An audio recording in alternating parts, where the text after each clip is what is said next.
1 hour 1 book, ఒక్క గంటలో ఒక పుస్తకం అనేటువంటి సిరీస్లో ఈరోజు మనం ఎజ్రా గ్రంథాన్ని ధ్యానం చేయబోతున్నాం. దానికి ముందుగా దేవుని వాక్యాన్ని చదువుకుందాం. ఎజ్రా గ్రంథము 1వ అధ్యాయము 1వ వచనం. ఎజ్రా గ్రంథము 1వ అధ్యాయము 1వ వచనం. నాతో కలిసి అందరూ చదవండి.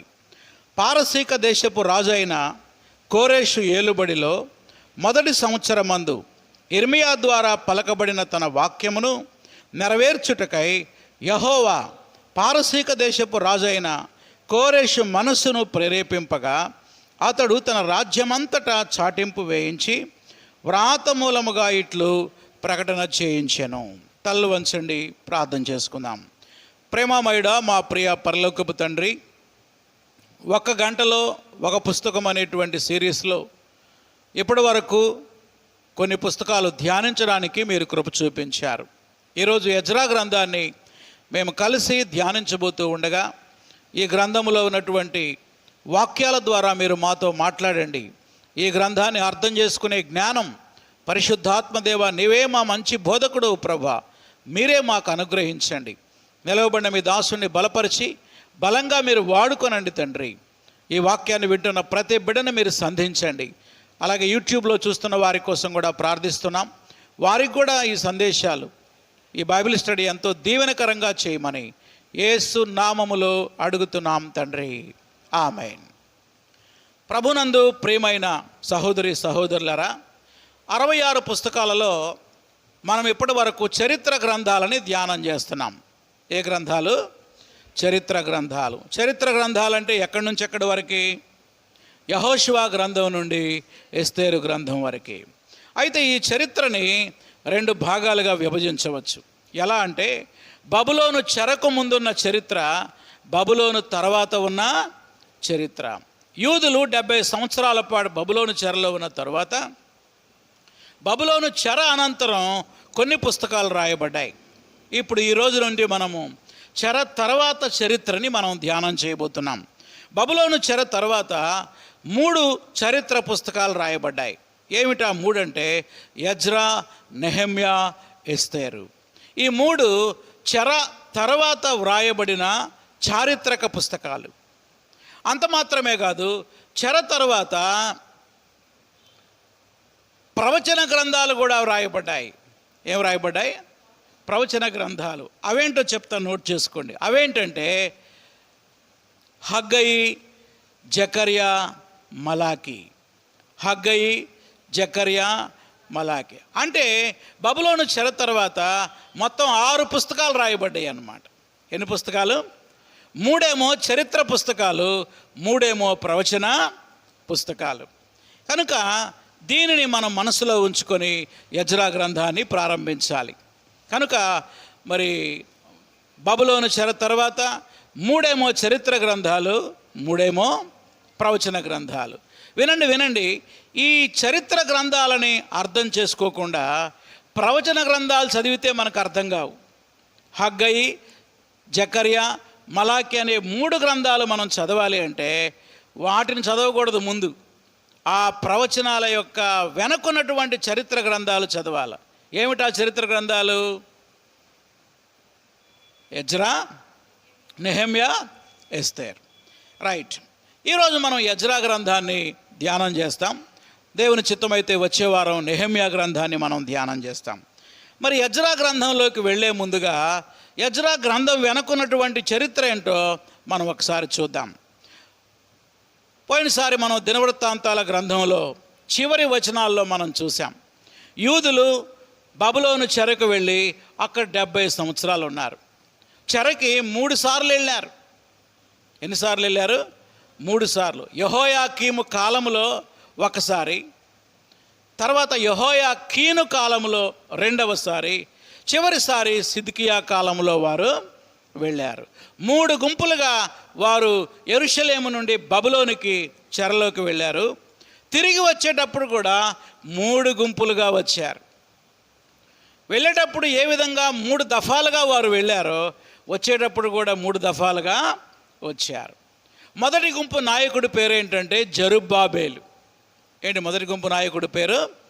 ఈ జెరుబ్బాబేలు నాయకత్వంలో సుమారు 50,000 మంది యూదులు వచ్చారు. ఈ జెరుబ్బాబేలు నాయకత్వంలో యూదులు బబులోను నుండి యెరూషలేముకు వచ్చి కూల్చబడినటువంటి ఆ మందిరాన్ని, సొలొమోను కట్టిన అద్భుతమైన మందిరాన్ని పునర్నిర్మాణం చేశారు. ఎవరి నాయకత్వంలో? జెరుబ్బాబేలు. ఈ జెరుబ్బాబేలు ఎవరంటే గవర్నర్, రాజవంశంలో పుట్టినటువంటి వాడు. అది 1 నుండి 6 అధ్యాయాల్లో జెరుబ్బాబేలు చరిత్రను మనం చూస్తాం. ఆ తర్వాత సుమారు ఒక 80 సంవత్సరాల తర్వాత, అంటే జెరుబ్బాబేలు వచ్చిన 80 ఏళ్ల తర్వాత నెక్స్ట్ 2వ గుంపు బయలుదేరింది అక్కడి నుంచి. ఆ గుంపు నాయకుడి పేరే ఎజ్రా. ఈ ఎజ్రా యొక్క చరిత్ర 7 నుండి 10 అధ్యాయాల్లో మనం చూస్తాం. ఎక్కడి నుంచి ఎక్కడి దాకా? 7 నుండి 7 అధ్యాయం దాకా ఎజ్రా గ్రంథంలో ఎజ్రా పేరే ఉండదు. అప్పుడు దాకా ఎవరి చరిత్ర అది? జెరుబ్బాబేలు చరిత్ర. కానీ 7 నుండి 10 వరకు ఎజ్రా చరిత్ర. అయితే ఇక్కడ ఒక సత్యాన్ని గ్రహించాలి, అందరు జాగ్రత్తగా వినండి, తర్వాత రాసుకుందరు. 6వ అధ్యాయానికి 7వ అధ్యాయానికి మధ్యలో ఒక చరిత్ర ఉంది మళ్ళీ. ఆ చరిత్ర సుమారు 57 సంవత్సరాల హిస్టరీ ఉంది. గ్యాప్ ఉందన్నమాట. ఒక అధ్యాయానికి మరొక అధ్యాయానికి మధ్య గ్యాప్ ఉంది. ఈ గ్యాప్లో ఏం జరిగిందంటే ఎస్తేరు చరిత్ర జరిగింది. ఎవరి చరిత్ర? ఎస్తేరు చరిత్ర. దీన్ని మనం వరుస క్రమంలో చెప్పుకుంటే జెరుబ్బాబేలు చరిత్ర, ఎస్తేరు చరిత్ర, ఎజ్రా చరిత్ర, తర్వాత 3వ నాయకుడి పేరు నెహెమ్యా. ఎజ్రా 2000 మందితో ఇక్కడికి వచ్చాడు. ఆయన వచ్చి ఆత్మీయంగా పతనమైపోయినటువంటి యూదులకు ధర్మశాస్త్రాన్ని బోధించి ఆత్మీయంగా వాళ్ళని కట్టాడు. జెరుబ్బాబేలు టెంపుల్ బిల్డర్, దేవాలయ నిర్మాణకుడు. ఎజ్రా స్పిరిచువల్ బిల్డర్, ఆత్మీయమైన నాయకుడు. ఆయన ఒక శాస్త్రి. చివరిగా 3వ గుంపు నాయకుడి పేరు నెహెమ్యా. ఈయన కూడా గవర్నర్గా వచ్చాడు ఇక్కడికి. ఆయన వచ్చి యెరూషలేము చుట్టూ ఉన్నటువంటి ప్రాకారాలని తిరిగి కట్టాడు. కనుక ఇక్కడ మనం గమనించాల్సింది ఏంటంటే యెరూషలేము నుండి బబులోనికి 3 గుంపులుగా ఎలా వెళ్ళారు, వచ్చేటప్పుడు కూడా 3 గుంపులుగా అలాగే వచ్చారు. వారు ఎలా వెళ్ళారు, ఎలా వచ్చారో వాళ్ళ యొక్క చరిత్రలో నుంచి మరి కొన్ని విషయాలు చెప్తాను, జాగ్రత్తగా వినండి. వెళ్ళేటప్పుడు మొదటి గుంపు ఎప్పుడు వెళ్ళారని చెప్పాను? యెహోయా కీము కాలములో. ఎవరా రాజు పేరేంటి? యెహోయా కీము కాలములో. డేట్ చెప్తాను, రాసుకోండి. సుమారు క్రీస్తు పూర్వము 605లో. ఎప్పుడు? క్రీస్తు పూర్వము సుమారు ఎప్పుడు వెళ్ళారు? 605లో. ఈ మొదటి గుంపు యెరూషలేము నుండి బబులోనికి వెళ్ళారు. అప్పుడే దానియేలు, హనన్యా, మిషాయేలు, అజర్యా అనేటువంటి గొప్ప గొప్ప జ్ఞానవంతులు ఇక్కడి నుంచి వెళ్ళారు. అది మొదటి గుంపు. ఎప్పుడు జరిగింది అది? క్రీస్తు పూర్వం 605. అది 24వ అధ్యాయంలో ఉంది. 2వ రాజుల గ్రంథం 24వ అధ్యాయంలో. 2వ అటాక్ ఎప్పుడు జరిగిందంటే క్రీస్తు పూర్వము 597లో. ఎప్పుడు? క్రీస్తు పూర్వం 597లో. 597లో రెండవసారి యెహోయా కీను కాలంలో. రాజు పేరు ఏం పేరు? యెహోయా కీను. ఆయన కాలంలో బబులోను రాజు మళ్ళా దండయాత్రకు వచ్చాడు. అప్పుడు కొంతమందిని చెరలోకి తీసుకెళ్ళాడు. అప్పుడు రెండవసారి వెళ్ళిన వారిలో యెహెజ్కేలు ప్రవక్త కూడా ఉన్నాడు. ఎవరా ప్రవక్త పేరేంటి? యెహెజ్కేలు ప్రవక్త. ఇక చివరిసారిగా 3వసారి వచ్చాడు రాజు అయిన సిద్కియా కాలంలో. ఎవరి కాలంలో? సిద్కియా కాలంలో. సిద్కియా రాజు కాలంలో లాస్ట్ టైం వచ్చేసి చివరికి అది ఎప్పుడంటే క్రీస్తు పూర్వం 586. క్రీస్తు పూర్వం 586లో ఆయన వచ్చాడు. వచ్చి దేవాలయాన్ని కూల్చివేశాడు, యెరూషలేము ప్రాకారాలను పడగొట్టాడు, యెరూషలేములో ఉన్న ఇళ్ళన్నిటికీ నిప్పు పెట్టాడు. పెట్టి మిగిలిన వారు అందరినీ తీసుకెళ్ళిపోయాడు. కుంటోళ్ళని, గుడ్డోళ్ళని, ఎందుకు పనికిరాని వాళ్ళని ఇక్కడ ఉంచి మంచి మంచి వాళ్ళందరినీ తీసుకెళ్ళిపోయాడు. ఇప్పుడు చెప్పండి, బబులోను యొక్క దాడి ఎన్నిసార్లు జరిగింది? 3 సార్లు జరిగింది. ఎలా 3 సార్లు వాళ్ళు ఇక్కడి నుంచి వెళ్ళారో వచ్చేటప్పుడు కూడా 3 సార్లు వచ్చారు. మరి వచ్చేటప్పుడు ఎప్పుడు వచ్చారో ఆ డేట్స్ చెప్తాను, నోట్ చేసుకోండి. మొదటిసారి క్రీస్తు పూర్వం 538లో జరుబ్బాబేలు నాయకత్వంలో 50,000 మంది వచ్చారు. మళ్ళీ చెప్పనా, క్రీస్తు పూర్వం 538లో జరుబ్బాబేలు నాయకత్వంలో అక్కడి నుంచి బబులోను నుంచి మళ్ళా యెరూషలేముకి వచ్చారు. ఎక్కడుంది చరిత్ర అంతా? ఎజ్రా గ్రంథం 1 నుండి 6 అధ్యాయాలు. తర్వాత రెండవ గుంపు నాయకుడు ఎవరు? ఎజ్రా నాయకత్వంలో 2,000 మంది యూదులు వచ్చారు. వాళ్ళు ఎప్పుడు వచ్చారంటే క్రీస్తు పూర్వము 458లో.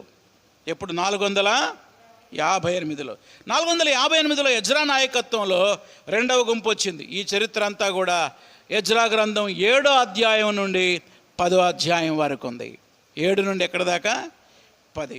ఇప్పుడు చెప్పండి, ఎజ్రా గ్రంథంలో ఎవరెవరి చరిత్ర ఉంది? జరుబ్బాబేలు చరిత్ర, ఎజ్రా చరిత్ర. రైట్. ఇక చివరిగా వచ్చినటువంటి నాయకుడి పేరు నెహెమ్యా. ఆయన ఎప్పుడు వచ్చాడంటే 444, క్రీస్తు పూర్వం 444. ఈ డేట్ ఈజీ గుర్తుపెట్టుకోవచ్చు. 444లో నెహెమ్యా వచ్చి యెరూషలేము గోడల్ని తిరిగి కట్టాడు. ఇప్పుడు చెప్పండి, ఎస్తేరు గ్రంథం ఎక్కడుంది చరిత్రలో? 6వ అధ్యాయానికి 7వ అధ్యాయానికి మధ్యలో ఉంది. ఈ చరిత్ర ఎన్ని సంవత్సరాల చరిత్ర ఉందో చెప్తా, జాగ్రత్తగా వినండి. జరుబ్బాబేలు చరిత్ర ఏమో 23 సంవత్సరాలు, 23 ఇయర్స్ హిస్టరీ ఉంది. ఎవరి చరిత్ర అది? జరుబ్బాబేలు చరిత్ర. తర్వాత ఎవరి చరిత్ర? చరిత్ర ప్రకారం ఎస్తేరు టైం ఎప్పుడంటే 57 సంవత్సరాల చరిత్ర ఉంది, 57 ఇయర్స్. తర్వాత ఎజ్రా చరిత్ర 2 సంవత్సరాల హిస్టరీ ఉంది. ఎన్ని సంవత్సరాల చరిత్ర? 2. మనకేమో ఎస్తేరు చరిత్ర దీంట్లో లేదు కాబట్టి దాన్ని తీసేస్తే మొత్తం ఎన్ని సంవత్సరాల చరిత్ర ఉంది? 23 + 2 మొత్తం ఎంత? 25. అటు జరుబ్బాబేలు చరిత్ర, ఎజ్రా చరిత్ర 2 కలుపుకుంటే సుమారు 25 సంవత్సరాల చరిత్ర ఈ గ్రంథంలో ఉన్నది. ఏ గ్రంథంలో? ఎజ్రా గ్రంథంలో.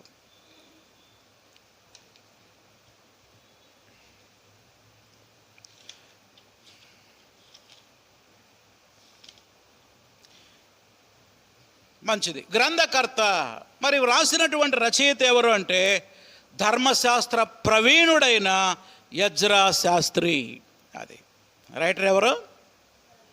ఎజ్రా ఎవరో తెలుసా? ధర్మశాస్త్రములో ప్రవీణుడు. బైబిల్ పండితులు ఏం చెప్తారంటే పంచకాండాలు ఉన్నాయిగా, 5 కాండాలు. 5 కాండాల్లో ఉన్న ధర్మశాస్త్రంలో ఉన్న వాక్య భాగాలు, వచనాలు మొత్తం చూడకుండా చెప్తాడంట ఆయన. అంత జ్ఞానవంతుడు, అంత ప్రవీణుడు. ఆయన లేవి గోత్రీకుడు, ఆయన ఒక యాజకుడు.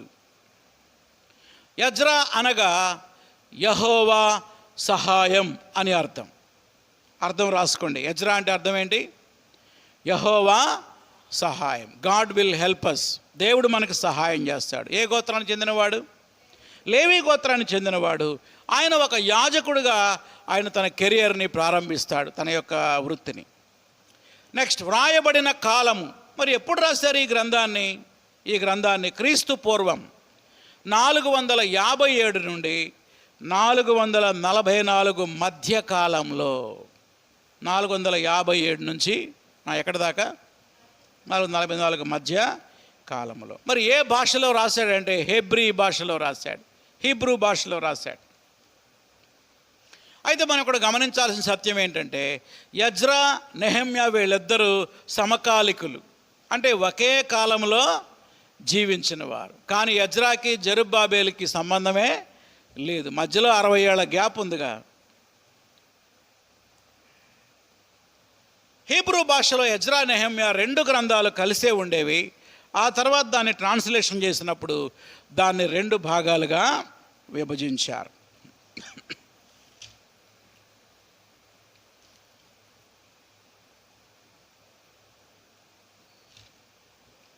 చరిత్రలో తర్వాత ఏం జరిగిందో చెప్తా వినండి. నెహెమ్యా తర్వాత ఏం జరిగిందంటే చెర నుండి యూదులు తిరిగి వచ్చిన 100 సంవత్సరాలకి, చెర నుండి యూదులు తిరిగి వచ్చింది ఎప్పుడు? ఫస్ట్ జరుబ్బాబేలు కాలంలో పర్లేదు చూసి చెప్పండి. క్రీస్తు పూర్వం 538, ఒక 100 ఏళ్ళు తీసేయండి దానిలో. క్రీస్తు పూర్వం 438లో చివరిగా దేవుడు ఒక ప్రవక్తని పంపించాడు. ఆ ప్రవక్తే మలాకీ ప్రవక్త. అంటే చెర నుండి యూదులు తిరిగి వచ్చిన 100 సంవత్సరాలకి లాస్ట్ ప్రాఫిట్ని పంపించాడు. ఎవరా చివరి ప్రవక్త? మలాకీ ప్రవక్త. మలాకీ ప్రవక్త తర్వాత ఏం జరిగింది? మనకేం లేదు. ఇట్లా పేజీ తిప్పితే మత్తయి సువార్త వస్తుంది. కానీ మలాకీ గ్రంథానికి మత్తయి సువార్తకి మధ్య 400 సంవత్సరాల చరిత్ర ఉంది. ఇది నోట్ చేసుకోండి. ఎన్ని సంవత్సరాల చరిత్ర ఉంది? 400 సంవత్సరాల చరిత్ర. దీనిని బైబిల్ పండితులు ఏమని పిలుస్తారంటే మౌన కాలం అంటారు, సైలెంట్ ఇయర్స్. ఎందుకంటే ఈ 400 సంవత్సరాలలో దేవుడు ఏ ప్రవక్తని పంపలేదు. దేవుడు ప్రజలతో ఎప్పుడు కూడా మాట్లాడలే. God was silent. ఆ తర్వాత పాత నిబంధనలో లాస్ట్ ప్రవక్త ఎవరంటే బాప్తిస్మమిచ్చు యోహాను. ఎవరైనా? బాప్తిస్మమిచ్చు యోహాను. ఆ తర్వాత యేసుక్రీస్తు వచ్చి క్రొత్త నిబంధనని ప్రారంభం చేశాడు. ఇప్పుడు పాత నిబంధనలో చివరి ప్రవక్త అంటే ఎవరని చెప్పాలి మనం? బాప్తిస్మమిచ్చు యోహాను. రైట్. ఇక మనం గ్రంథం లోపలికి వెళ్దాం. ఇప్పుడు గ్రంథ విభజన అని పెట్టుకోండి. ఎన్ని అధ్యాయాలు ఉన్నాయో చూడండి. ఈ గ్రంథంలో, ఎజ్రా గ్రంథంలో ఎన్ని అధ్యాయాలు ఉన్నాయి? 10 అధ్యాయాలు ఉన్నాయి. ఎన్ని అధ్యాయాలు ఉన్నాయి? 10 అధ్యాయాలు. అధ్యాయాలు 10. 25 సంవత్సరాల చరిత్ర వ్రాయబడింది. ఇందాక మనం చెప్పుకున్నాం. ఇప్పుడు గ్రంథ విభజన. ఈ గ్రంథాన్ని ఎన్ని భాగాలుగా విభజించవచ్చు అంటే వెరీ సింపుల్, 2 భాగాలు. ఆల్రెడీ మీకు ఇంట్రడక్షన్లో చెప్పా. ఎన్ని భాగాలు? 2 భాగాలు. మొదటి భాగం పేరేంటంటే రెస్టోరేషన్ ఆఫ్ ద టెంపుల్, దేవాలయ పునర్నిర్మాణము.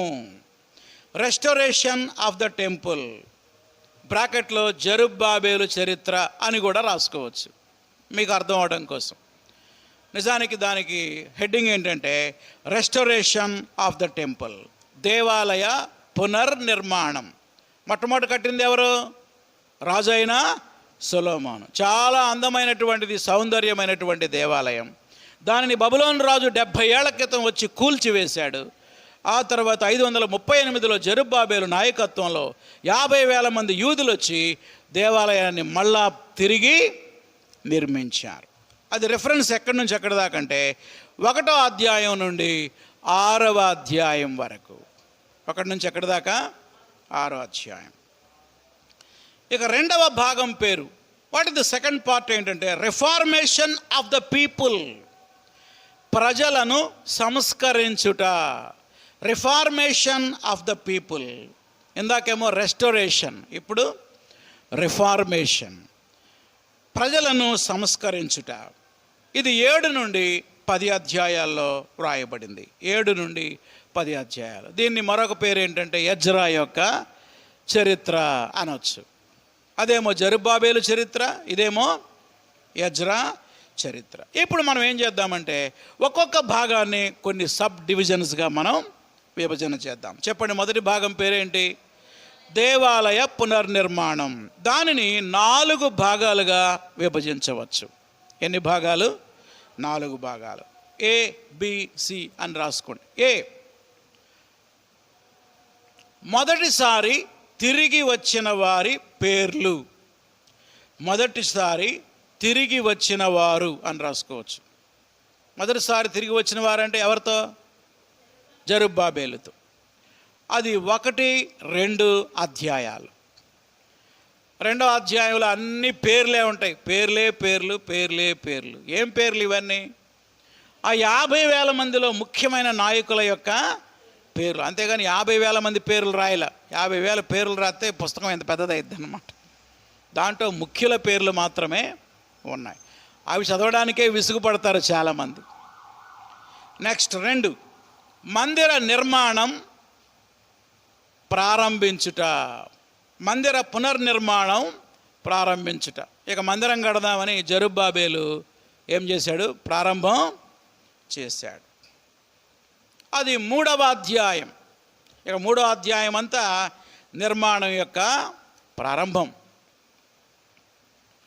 ఏ బి అయిపోయింది కదా. ఇప్పుడు సి, నిర్మాణంలో ఎదురైన ఆటంకాలు. అది మందిరం కడతామంటే ఊరుకుంటారా? సైతాన్ ఊరుకుంటాడు అసలు? సైతాన్ ఏం పెట్టాడు? ఆటంకాలు కలిగించాడు. Hindrances for the rebuilding temple, అది 4వ అధ్యాయం. ఆటంకాలు మాత్రమే కాదు, డాష్ ఆగిపోవుట అని కూడా రాసుకోండి. ఆగిపోయింది కూడా. ఆపండి మందిరం ఆపేయండి, కడతానికి వీలు లేదన్నారు, అంతే. ఒక్క దెబ్బన మందిరం ఏమైపోయింది? ఆగిపోయింది. సుమారు 16 సంవత్సరాలు ఆగిపోయిందంట దేవుని మందిరం. ఎన్ని సంవత్సరాలు? 16. కొంతమంది 14 అంటారు, అందుకే నేను సుమారు అనే పదం వాడా. 14 కావచ్చు, కొంతమంది 14 అన్నారు బైబిల్ పండితులు, కొంతమంది 16 అన్నారు. అందుకే సుమారు దేవుని మందిరం ఎన్నేళ్ళు ఆగిపోయింది? 16 సంవత్సరాలు ఆగిపోయింది. ఇప్పుడు డి, 4వ భాగం, తిరిగి నిర్మాణం ప్రారంభమవుట. తిరిగి నిర్మాణం ప్రారంభం డాష్ ముగింపు. 16 ఏళ్ల తర్వాత, బ్రాకెట్లో రాసుకోండి, సుమారు 16 సంవత్సరాల తర్వాత మందిర నిర్మాణం మళ్ళీ ప్రారంభమైంది. దాని ముగింపు కూడా అయిపోయింది. ఇది 5, 6 అధ్యాయాలు. చాలా ఇంట్రెస్టింగ్గా ఉంటుందండి ఈ పుస్తకం. చాలామంది చదవరు, ఎందుకంటే వాళ్ళకి అర్థం కాక. నిజానికి దాని లోతుగా మనం పరిశీలన చేస్తే వెరీ ఇంట్రెస్టింగ్.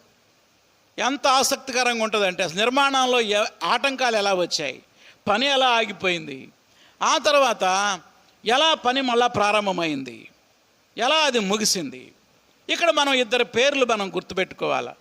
ఈ మందిర నిర్మాణం ఆటంకం వచ్చి ఆగిపోయిందని చెప్పాం కదా, మళ్ళా తిరిగి ప్రారంభమైంది. ఈ తిరిగి ప్రారంభం అవడంలో దేవుడు 2 ప్రవక్తల్ని వాడుకున్నాడు. ఆ ప్రవక్తల పేర్లే హగ్గయి, జకర్యా. ఎవరా ప్రవక్తల పేర్లు? హగ్గయి, జకర్యా. ఈ 2 పేర్లు 5వ అధ్యాయం 1వ వచనంలో మనం చూడవచ్చు. నేను వివరించేటప్పుడు మీకు దాన్ని ఎక్స్ప్లెయిన్ చేస్తాను. కాబట్టి మందిర నిర్మాణం ఆగిపోతే దేవుడు దాన్ని మళ్ళా ప్రారంభించడానికి ఎవరిని వాడుకున్నాడు? ప్రవక్తల్ని వాడుకున్నాడు. ఎవరా ప్రవక్తలు? హగ్గయి, జకర్యా. ఇప్పుడు మనం హగ్గయి, జకర్యా చదవాలంటే ముందు ఈ వెనకున్న బ్యాక్గ్రౌండ్ చరిత్ర అంతా మనకి తెలియాలి. సరే, 6 అధ్యాయాలు అయిపోయాయి. ఇప్పుడు మనం 7లో దూకబోతున్నాం, 7లోకి. కానీ ఒక సంగతి గుర్తుపెట్టుకోవాలి, 6కి 7కి మధ్య 57 సంవత్సరాల గ్యాప్ ఉందని చెప్పాం. ఈ గ్యాప్లో ఏం జరిగింది? ఎస్తేరు యొక్క చరిత్ర ఉన్నదని బైబిల్ పండితులు మరి నొక్కి వక్కాణిస్తూ ఉన్నారు. ఇప్పుడు 2వ భాగంలోకి వద్దాం. 2వ భాగం పేరేంటి? రిఫార్మేషన్ ఆఫ్ ద పీపుల్, ప్రజలను సంస్కరించుట. సంస్కరణ అంటే ఏంటి అసలు? విన్నారా ఎప్పుడైనా? సరే, దాని తర్వాత వివరిస్తా, ముందు నోట్స్ రాసుకోండి. రిఫార్మేషన్ ఆఫ్ ద పీపుల్ 7 నుండి 10 అధ్యాయాలు. నంబర్ 1 ఏ, బి రాసుకోండి. ఏ, రెండవసారి తిరిగి వచ్చిన యూదులు. మొదటిసారి ఏమో 50,000 మంది వచ్చారు, రెండవసారి 2,000 మందే వచ్చారు. ఈ గుంపుకు నాయకుడు ఎవరు? ఎజ్రా. 7, 8 అధ్యాయాలు. 7, 8 అధ్యాయాలు. ఎజ్రాతో ఎవరెవరు తిరిగి వచ్చారు, ఎలా జరిగింది, ఆ ప్రయాణం ఏంటి, ఆ కథ వెరీ ఇంట్రెస్టింగ్గా ఉంటుంది. ఆ ప్రయాణం ఎలా జరిగింది ప్రయాణం. నెక్స్ట్ 2వది ప్రజలను సంస్కరించుట. ఏంటి? ప్రజలను సంస్కరించుట. 9, 10 అధ్యాయాలు. 9, 10 అధ్యాయాలు. దాని కింద 1, 2 రాసుకోండి. 9వ అధ్యాయం ఎజ్రా ప్రార్థన, 10వ అధ్యాయం ఎజ్రా సంస్కరణలు. ఎజ్రా ప్రార్థన, ఎజ్రా యొక్క సంస్కరణలు.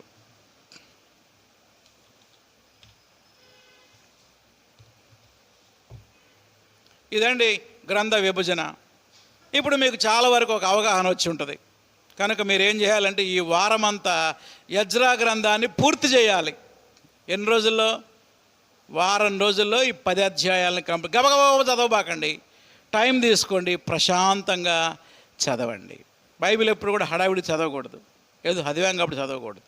ధ్యానపూర్వకంగా చదవాలి. అలా ఎలా చదవాలో కూడా ఎజ్రా గ్రంథంలో మనం చూస్తాం. ఇప్పుడు మీకు వివరిస్తాను, ఒక్కొక్క అంశాన్ని జాగ్రత్తగా ఫాలో అవ్వండి. ఇప్పుడు మీరు అవుట్లైన్ మీరు చెప్తా ఉంటే నేను ఎక్స్ప్లెయిన్ చేస్తూ ఉంటాను. చెప్పండి, అవుట్లైన్ ఏంటి? మొట్టమొదటి ఎవరి చరిత్ర? జెరుబ్బాబెలు చరిత్ర. జెరుబ్బాబెలు చరిత్రలో ఫస్ట్ పాయింట్ ఏంటి? మొదటిసారి తిరిగి వచ్చిన వారు. అది 1-2 అధ్యాయాలు. ఎజ్రా గ్రంథం 1వ అధ్యాయం 2వ అధ్యాయంలో మనం చూస్తాం. 1వ అధ్యాయంలో ప్రారంభ వచనాలలో దేవుడు మనకు కనబడతాడు. చూడండి, 1వ వచనం చదువుతున్నా. 1:1 ఎజ్రా 1:1. పారసీక దేశపు రాజు అయిన కోరెషు ఏలుబడిలో మొదటి సంవత్సరమందు ఇర్మియా ద్వారా పలకబడిన తన వాక్యమును నెరవేర్చుటకై యెహోవా, ఇలా సర్కిల్ గీసుకుని రెడ్డింగ్తో, అంటే ఈ యూదులు తిరిగి యెరూషలేము రావడానికి పూనుకున్నది ఎవరు? దేవుడైన యెహోవా. పారసీక దేశపు రాజైన కోరెషు మనస్సును ప్రేరేపింపగా అతడు తన రాజ్యమంతటా చాటింపు చేయించి వ్రాత మూలముగా ఇట్లు ప్రకటన చేయించాను. ఈ మాటలతోనే 2వ దినవృత్తాంతాల గ్రంథం కూడా ముగుస్తుంది. నేను పోయినసారి జ్ఞాపకం చేశాను. దేవుడు చేసే వాగ్దానాలు నెరవేర్చడంలో కొంత ఆలస్యమని మనకు అనిపించవచ్చు, కానీ దేవుడు తన వాగ్దానాలని తగిన సమయంలో నెరవేరుస్తాడు అనడానికి ఎజ్రా గ్రంథం చక్కటి ఉదాహరణ. జాగ్రత్తగా వినండి. వాళ్ళు చెరలోకి వెళ్ళకముందే ఇర్మియా ద్వారా దేవుడు ప్రవచించాడు. ఏమన్నాడు తెలుసా? యూదులందరూ బబులోను చెరలోకి వెళ్తారు, అక్కడ 70 సంవత్సరాలు మీరు చెరలో ఉంటారు, ఆ తర్వాత మిమ్మల్ని మళ్ళా ఇక్కడికి తీసుకొస్తానని దేవుడు ఇర్మియా ద్వారా ప్రవచనం చెప్పాడు. ఇప్పుడు ఆ ప్రవచనం ఏమైంది? ఇప్పుడు నెరవేరింది. ఈ 70 ఏళ్లలో ఏం జరిగిందంటే బబులోను సామ్రాజ్యం కూలిపోయింది. క్రొత్త సామ్రాజ్యం ఒకటి ఉనికిలోకి వచ్చింది. దాని పేరే మాదీయ పారసీక సామ్రాజ్యం. దీని పేరు రాసుకోండి. ఏం పేరు? మాదీయ పారసీక సామ్రాజ్యం. ఇప్పుడు కూడా ఆంధ్రప్రదేశ్లో కూటమి ప్రభుత్వం పరిపాలన చేస్తుంది కదా. ఈ కూటమిలో ఎవరెవరు ఉన్నారు? తెలుగుదేశం పార్టీ ఉంది, జనసేన పార్టీ ఉంది, భారతీయ జనతా పార్టీ ఉంది. ఇది కూడా ఒక కూటమి ప్రభుత్వమే. నిజానికి మాదీయులు వేరు, పారసీకులు వేరు. వాళ్ళిద్దరూ కలిసి గవర్నమెంట్ ఫామ్ చేశారన్నమాట.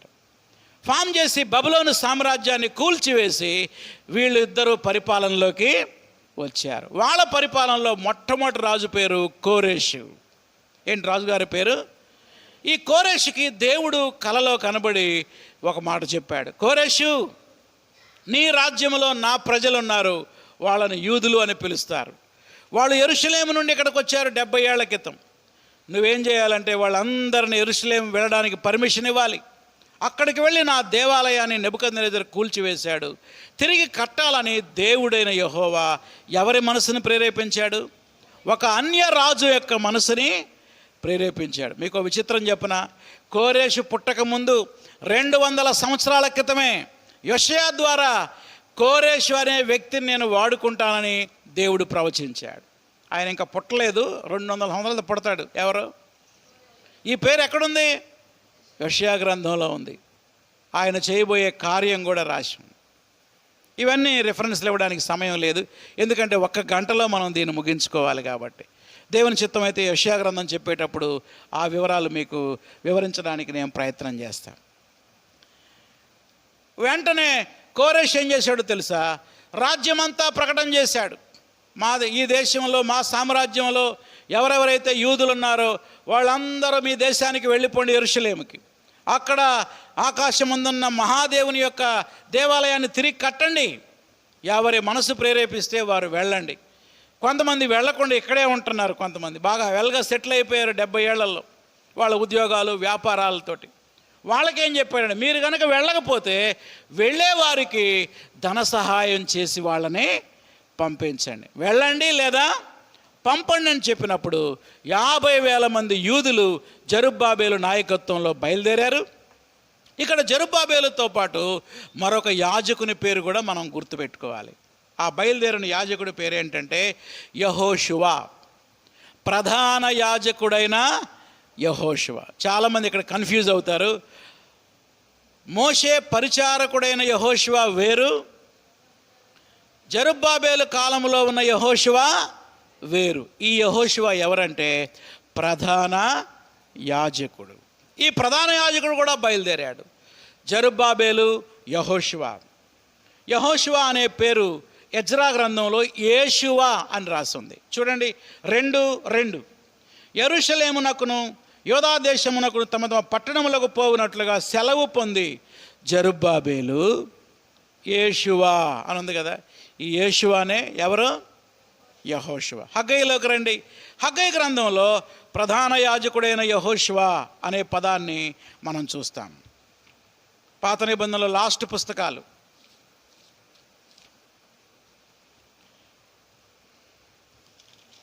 హగ్గయి గ్రంథం 2వ అధ్యాయం 2వ వచనం చదువుతున్నా. 2:2 నీవు యోధా దేశపు అధికారియగు షయల్తీయేలు కుమారుడైన జెరుబ్బాబేలుతోను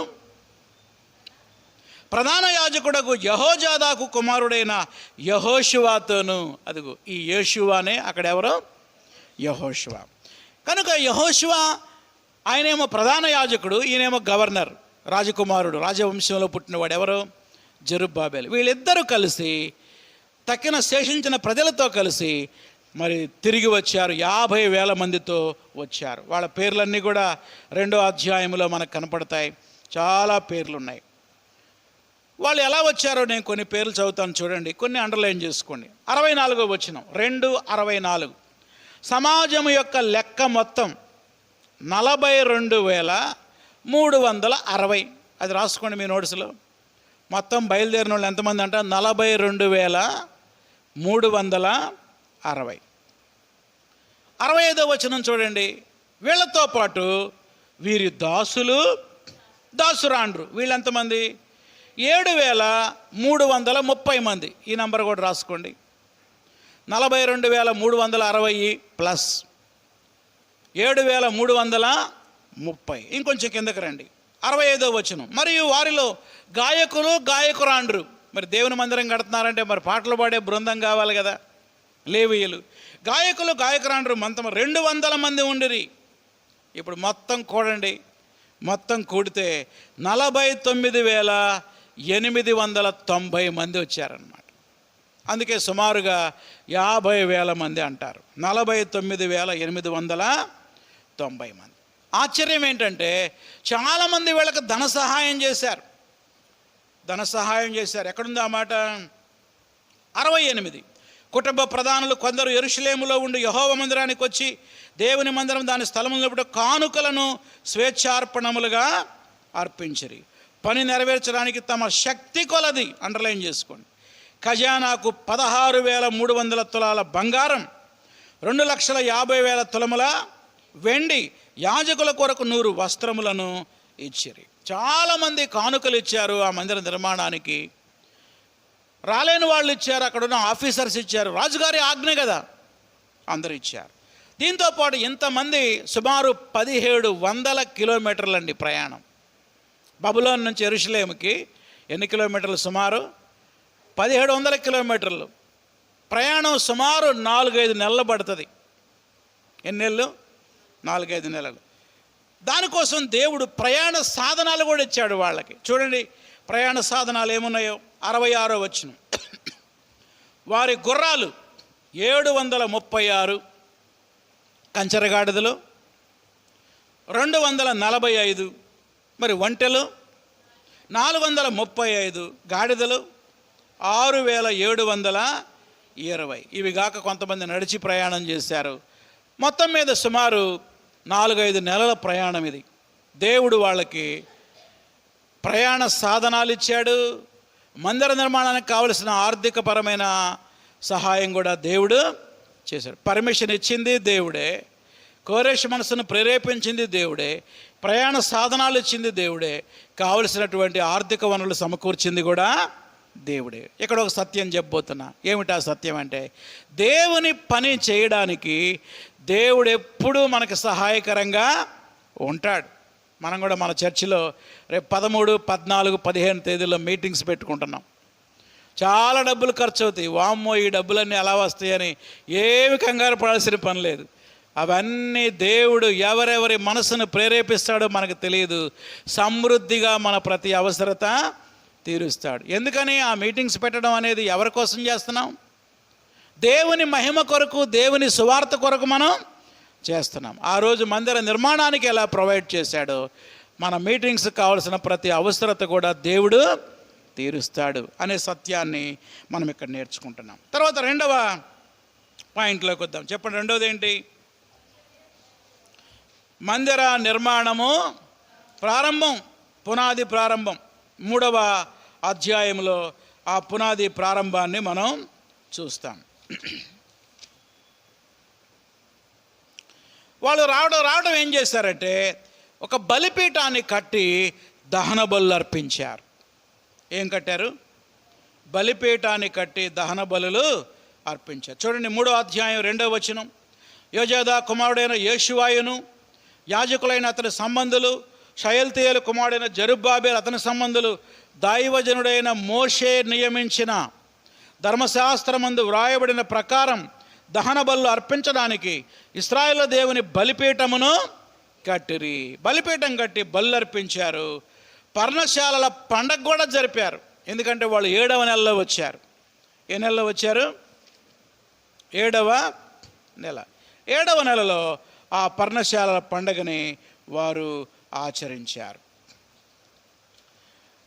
ఇక మెల్లగా పాటలు పాడుకుంటూ పునాది వేయటం మొదలుపెట్టారండి. చూడండి 10వ వచనం, 3:10. శిల్పకారులు యెహోవా మందిరం యొక్క పునాదిని వేస్తూ ఉంటే యాజకులు బాకాలతో, ఆసాపు వంశస్థులు లేవీయులు చెయ్యి తాళాలతో నిలబడి యెహోవాను స్తోత్రము చేశారు పాటలు పాడుకుంటా. ఏమిటా పాట? 11వ వచనం. యెహోవా దయాళుడు, ఇశ్రాయేలు విషయమై ఆయన కృప నిరంతరం నిలుచునని పాడుచు యెహోవాను స్తుతించిరి. ఈ 3వ అధ్యాయంలో ఈ మందిరానికి పునాది వేస్తుంటే అక్కడ 2 రకాల ప్రజలు ఉన్నారండి. ఎన్ని రకాల ప్రజలు? కొందరేమో మహావృద్ధులు, 90 ఏళ్ళు పైబడినోళ్ళు, 80-90 ఏళ్ళోళ్ళు. ఈ 80-90 ఏళ్ళ ముసలోళ్ళు సొలొమోను మందిరాన్ని కళ్ళారా చూసినోళ్ళు అనమాట. అప్పుడు చిన్న చిన్న పిల్లలాళ్ళు, బహుశా 10 ఏళ్ల పిల్లలై ఉండొచ్చు. వాళ్ళంతా చెరలోకి వెళ్ళారు. ఇప్పుడు మళ్ళా తిరిగి వచ్చారు. ఆ మందిరం యొక్క వైభవాన్ని చూశారు, ఆ మందిరం కూలిపోవటం కూడా చూశారు. ఇప్పుడు వచ్చి క్రొత్త మందిరానికి పునాది వేస్తూ ఉంటే ఆ పాత మందిరాన్ని వాళ్ళు జ్ఞాపకం చేసుకొని ఏడ్చారట. ఎవరు ఏడ్చింది? వృద్ధులు. 12వ వచనం. మునుపటి మందిరాన్ని చూసిన యాజకుల్లో, లేవీయుల్లో, కుటుంబ ప్రధానుల్లో వృద్ధులైన అనేకులు ఈ మందిరం యొక్క పునాదిని చూసి గొప్ప శబ్దముతో ఏడ్చిరి. ఆ వైభవాన్ని చూసి అది జ్ఞాపకం చేసుకొని ముసలోళ్ళు ఏమో ఏడుస్తున్నారు. మరి కుర్రోళ్ళు ఏం చేస్తున్నారో చూడండి. 12వ వచనం లాస్ట్ లైన్. అయితే మరి అనేకులు సంతోషముతో బహుగా అరిచారు, దేవునికి స్తోత్రం, హల్లెలూయా అని అరుతున్నారు అన్నమాట. ముసలోళ్ళేమో ఏడుస్తున్నారు, కుర్రోళ్ళేమో సంతోషంగా ఉన్నారు. అయితే వినే జనాలకి ఏది ఏడుపో ఏది సంతోషమో కూడా అర్థం కాలేదంట. అర్థం కాలే. వీళ్ళు ఏడవడం మాత్రమే కాదు, మందిరం కడతా ఉంటే ఈ ముసలోళ్ళు అంటున్నారంట, ఏం మందిరం మీ కట్టే మందిరం? సొలొమోను కట్టిన మందిరం ఎక్కడా, మీరు కట్టేది ఎక్కడా అని ఈ కట్టేవాళ్ళని తృణీకరిస్తున్నారు. ముసలోళ్ళందరికీ దండం పెట్టి చెబుతున్నా, దయచేసి యవనస్తులను తృణీకరించబాకండి. ఎవరిని తృణీకరించొద్దు? యవనస్తులు. మాట్లాడితే ముసలోళ్ళు ఏమంటారో తెలుసా? మా రోజుల్లో అయితేనా, మా రోజుల్లో మేము ఎంత సేవ చేసాము, అసలు ఏం పాటలు ఈ పాటలు, మా పాటలు అయితేనా మా పాత పాటలే బాగుంటాయి అంటారు. పాత పాటలు బాగుంటే బాగుండొచ్చు, అలాగని కొత్త పాటల్ని మనం ఏం చేయకూడదు, తృణీకరించకూడదు. ఎందుకంటే అప్పుడు రచయితలను వాడుకున్న దేవుడే ఇప్పుడు రచయితలను కూడా వాడుకుంటాడు. చాలామంది ముసలోళ్ళు చేసే తప్పిది, అందరు కాదు ఎక్కువ మంది. మాట్లాడితే వాళ్ళు ఏమంటారంటే, ఏం సేవ మీరు చేసే సేవ, మీరు ఇప్పుడు బైకుల మీద తిరుగుతున్నారు, మేమైతేనా నడిచిపోయేవాళ్ళమే. ఇంకా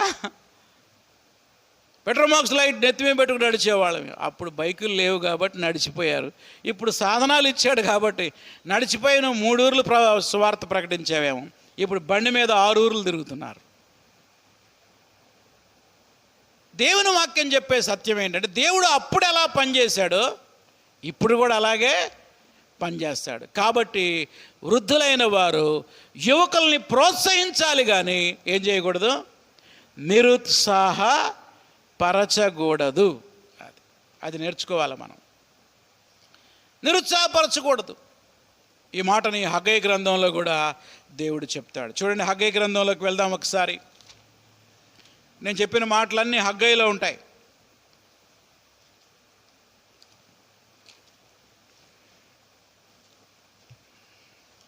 హగ్గయి గ్రంథం 2వ అధ్యాయం 3వ వచనం చదువుతున్నా. పూర్వకాలమున ఈ మందిరమునకు కలిగిన మహిమను చూచిన వారు ఎవరాళ్ళు? వృద్ధులు. అదే కదా, చూచిన వారంటే ఎవరు? దొరకలేదా ఇంకా మీకు? 774వ పేజీ పాత నిబంధనలో. పూర్వకాలమున ఈ మందిరమునకు కలిగిన మహిమను చూచిన వారు మీలో ఉన్నారు కదా, అట్టి వారికి ఇది ఎట్టిదిగా కనబడుచున్నది, దానితో ఇది ఎందునను పోలినది కాదని తోచున్నది కదా. దేవుడు ఏమంటున్నాడు చూడండి, 9వ వచనంలోకి రండి. ఈ కడవరి మందిరము యొక్క మహిమ మునుపటి మందిరము యొక్క మహిమను మించునని సైన్యములకు అధిపతి యెహోవా సెలవిచ్చుచున్నాడు. హల్లెలూయా. మీ దృష్టిలో ఇది చాలా విలువలేనిదిగా ఉందేమో, తక్కువగా అనిపిస్తుందేమో. దేవుడు అంటున్నాడు, అప్పుడు పనిచేసిన దేవుడే ఇప్పుడు కూడా పనిచేస్తాడు. చాలామంది యవనస్తుల్ని తృణీకరిస్తూ ఉంటారు. మాట్లాడితే ఏంది మీరు చేసే సేవ, మా సేవ గొప్పదని చెప్తూ ఉంటారు. దయచేసి మీరు సేవ చేశారు, చాలా సంతోషం, మీకు ప్రతిఫలం ఇస్తాడు. యవనస్తుల యొక్క పరిచర్య కొరకు ప్రార్థన చేయాలి, వారిని ప్రోత్సహించాలి, కానీ వాళ్ళని వెనక్కి లాగకూడదు, వాళ్ళని తృణీకరించకూడదు. ఎందుకు తృణీకరించకూడదు అంటే, వాళ్ళని బట్టి కాదు, వాళ్ళని వాడుకునే దేవుడు గొప్పవాడు. మళ్ళీ చెప్పనా, వాళ్ళని వాడుకునే దేవుడు గొప్పవాడు. నాకు కూడా అలాంటి అభిప్రాయం ఉండేది గతంలో. ఆ తర్వాత దేవుడు నాతో మాట్లాడే కొంది, నాకు కొన్ని అనుభవాలు కూడా దేవుడు తీసుకెళ్లే కొంది నేను చాలా మారాను అన్నమాట. నేను చాలా మారాను. ఒకసారి మా స్టూడెంట్ ఒక అతను నా దగ్గరకు వచ్చాడు. వచ్చి, అన్నా నేను కొన్ని పాటలు రాశాను, ఈ పాటలు చూడన్నా అన్నాడు. నాకైతే ఒక్క పాట కూడా నచ్చలా. ఎందుకు నచ్చలేదంటే, ఆయన అంతా ఫాస్ట్ బీటు, ఈ యంగ్ జనరేషన్ సంబంధించిన ట్యూన్స్ కట్టాడు అనమాట. ఒకటి చెప్తే మీరు అసలు ఇది పాటైనా అంటారు మీరు కూడా. ఎవరు మెచ్చుకోరులే, ఆయన పర్వాలేదులే, అర్థం చేసుకోరులే, ఆయన పర్వాలేదులే. అసలు నచ్చలే ఈ పాట నాకు. ఏమి ట్యూను ఇదంతా సినిమా స్టైల్లో పెడుతున్నారు, అది పెడుతున్నారు, ఇది పెడుతున్నారని అనుకున్నా మనసులో. నేను అనలేదు, కానీ ఆయన నిరాశపరచడం మనసులో అనుకున్నాను నేను. ఆ తర్వాత ఆయన పాట కంప్లీట్ చేశాడు, మ్యూజిక్తో రికార్డ్ చేశాడు, అంతా అయిపోయింది. ఒకరోజు మా చిన్న పాప పడుకొని ఏడుస్తూ ఉంది. స్కూల్లో ఎవరో ఏదో అంటే ఏడుస్తా ఈ పాట పెట్టుకొని ఆదరణ పొందుతుంది. అప్పుడు బలుపు వెలిగింది నాకు. వామ్మో, ఈ పాటను నేను చాలా తక్కువ అంచనా వేశాను. చివరికి ఈ పాట నా చిన్న కుమార్తె పెర్సిస్ని ఏం చేస్తుంది, ఆదరిస్తుంది. ఏంది నాన్న ఏడుస్తున్నావంటే, డాడీ ఈ పాట ఎవరు రాశారో కానీ నాకు చాలా ఆదరణగా ఉంది డాడీ అని చెప్పి. వెంటనే ఆ తమ్ముడికి ఫోన్ చేసి, అరే నాన్న నువ్వు రాసిన పాట ఎక్సలెంట్, చాలా బాగుందని చెప్పాను నేను. అప్పుడు బాగలేదని చెప్పలేదు, కానీ మనసులో అనుకున్నాను నేను. మనమేమంటామంటే, ఏం పాటలు ఈ పాటలు, ఏమిటి స్టైళ్ళు, ఈ బాణీలు ఏంటి అనుకుంటాం. అట్లా అనుకోవద్దు. ఏ జనరేషన్కి సంబంధించిన పాటలు ఆ జనరేషన్కి దేవుడే రాపిస్తూ ఉంటాడు. అప్పుడు నేర్చుకున్న ఒక లెసన్, ఒక పాఠం నేర్చుకున్నా. ఏమిటంటే, ఎవరిని కూడా మనం తృణీకరించకూడదు. దేవుడు అప్పుడు వాడుకున్నాడు, ఇప్పుడు కూడా వాడుకుంటాడు. రైట్. ఇక మనం 4వ అధ్యాయంలోకి వద్దాం. ఏంటి 4వ అధ్యాయం? ఎదురైన ఆటంకాలు. ఇక మందిరం పునాది వేసి కడతా ఉంటే మెల్లమెల్లగా ఆటంకాలు మొదలయ్యాయి. ఆటంకపరిచిన వారు ఎవరంటే సమరయులు. రాసుకోండి, ఆటంకపరిచిన వారు ఎవరు? సమరయులు. సమరయులు అంటే ఎవరంటే వీళ్ళందరూ బబులోను చెరకు వెళ్ళిపోయారు కదా, కొంతమందిని ఇక్కడే వదిలిపెట్టి వెళ్ళిపోయారు. పేదవారిని, కుంటివారిని, ఎందుకు పనికిరాని వాళ్ళని. అషూరు సామ్రాజ్యాన్ని పరిపాలించినటువంటి రాజు ఏం చేశాడంటే ఆయా దేశాల్లో ఉన్న ప్రజలందరినీ తీసుకొచ్చి ఇక్కడ పెట్టాడు. ఆ అన్యజనులు ఈ యూదులు కలిసి వివాహం చేసుకుంటే కొంతమంది పుట్టారు. సంకర జాతి. ఎవరెవరు? అన్యజనులు యూదుల్ని పెళ్లి చేసుకోవడం వల్ల వీళ్ళు పుట్టారనమాట. ఎవరు వీళ్ళు? సమరయులు. ఈ సమరయులు వచ్చి అడుగుతున్నారు జెరుబ్బాబేల్ని, మేము కూడా దేవుని నమ్ముకున్నాం, మేము కూడా మీ దేవుడైన యెహోవాకి బలర్పించే వాళ్ళమే, మీతో పాటు మేము కూడా కడతాం ఈ మందిరాన్ని అన్నారు. ఎవరు అడిగింది? సమరయులు. జెరుబ్బాబేలు ససేమిరా ఒప్పుకోలా. లేదు లేదు, మీరు కడతానికి వీలు లేదు, మా దేవుని మందిరాన్ని మేమే కడతామన్నారు. ఆశ్చర్యం అనిపిస్తుంది. వాళ్ళు కడతామంటే వద్దని ఎందుకు అంటున్నారు? నిజానికి వాళ్ళు కడతామంటే వద్దని ఎందుకు అన్నాడంటే వాళ్ళు మనస్ఫూర్తిగా అంటలా. ఇది కట్టడం వాళ్ళకి ఇష్టం లేదు. వీళ్ళతో కలిసి దీన్ని చెడగొట్టాలి, వీళ్ళలో ఐక్యత చెడగొట్టాలని దీనిలో జొరబట్టడానికి ప్రయత్నం చేస్తారు. ఈ జ్ఞానం జెరుబ్బాబేలుకు ఉంది, ప్రధాన యాజకుడైన యెహోషువాకు ఉంది. మీరు మాతో కడతానికి వీల్లేదు, ఇది మేమే కడతాం అన్నారు. చూడండి 3వ వచనం, 4:3. జెరుబ్బాబేలును యేషువాయు ఇశ్రాయేలు పెద్దలు తక్కిన ప్రధానులు, మీరు మాతో కలిసి మా దేవుని మందిరాన్ని కట్టడానికి నిమిత్తము లేదు, మేమే కూడుకొని పారసీక దేశపు రాజు అయిన కోరెషు మాకిచ్చిన ఆజ్ఞ ప్రకారం ఇశ్రాయేలు దేవుడైన యెహోవా మందిరాన్ని కడతాం. మరి అలా అన్నప్పుడు వాళ్ళు జెన్యూన్గా ప్రోత్సహించే వాళ్ళైతే ఏం చేయాలి? వెనకుండి ప్రోత్సహించాలి. కానీ వాళ్ళు ఏం చేస్తారో చూడండి. 4వ వచనం, దేశపు జనులు యోధా వంశస్థులకు ఇబ్బంది కలుగజేశారు. అండర్లైన్ చేయండి. ఏం కలుగజేశారు? ఇంకా కట్టుచున్న వారిని బాధపరిచారు. ఇంకా 5వ వచనం, మంత్రులకు లంచాలు ఇచ్చారు. లాస్ట్ లైన్ చూడండి, మంత్రులకు ఏమిచ్చారు? లంచాలు ఇచ్చారు. 6వ వచనంలో కంప్లైంట్ లెటర్ రాశారు. ఎక్కడి నుంచి అంటే యెరూషలేము నుండి బబులోను దేశానికి, అక్కడ అర్తహషస్త అనే రాజుకి ఒక ఉత్తరం రాశారు, కంప్లైంట్ లెటర్. ఒకసారి ఇవన్నీ మళ్ళొకసారి చెప్తా జాగ్రత్తగా. నెంబర్ 1 చూసి చెప్పొచ్చు మీరు. ఏం చేశారు?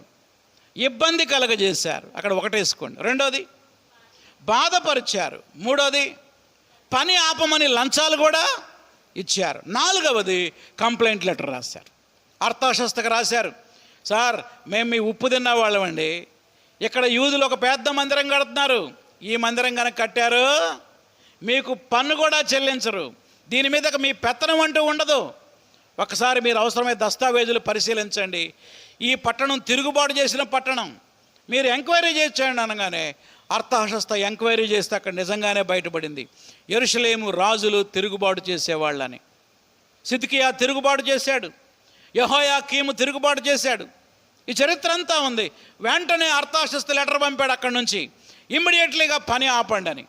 ఇక చూడండి, ఈ ఉత్తరం తీసుకొని పరిగెత్తుకుంటా వెళ్ళి ఆపండి ఆపండి ఆపండి, ఇదిగో అక్కడి నుంచి వచ్చేసి లెటర్ వచ్చింది, అర్తహషస్త రాజు దగ్గర నుంచి వచ్చింది. అప్పటికి కోరెషు వెళ్ళిపోయాడు. నెక్స్ట్ ఇంకో కింగ్ వచ్చాడు. రాజు పేరు ఏం పేరు? అర్తహషస్త. దాంతో మందిరం ఆగిపోయిందండి. 16 సంవత్సరాలు ఆగిపోయింది. అప్పుడు 16 ఏళ్ల తర్వాత వీళ్ళు ఏం చేశారంటే దేవుని మందిరం కట్టడం దేవుని చిత్తం కాదేమోనని తమ సొంత గృహాలు కట్టుకునే దానిలో పనిలో పడిపోయారు.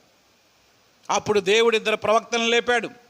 5వ అధ్యాయం 1వ వచనం, ప్రవక్తలైన హగ్గయి, ఇద్దో కుమారుడైన జకర్యా యూదాదేశమందు యెరూషలేమునందు ఉన్న యూదులకు ఇశ్రాయేలు దేవుడైన యెహోవా నామాన్ని ప్రకటింపగా, షయల్తీయేలు కుమారుడైన జెరుబ్బాబేలును యోజాదా కుమారుడైన యోషువాయు లేచి యెరూషలేములో ఉండే దేవుని మందిరమును కట్ట ఆరంభించరి. 16 ఏళ్ల తర్వాత మళ్ళీ పని ప్రారంభమైంది.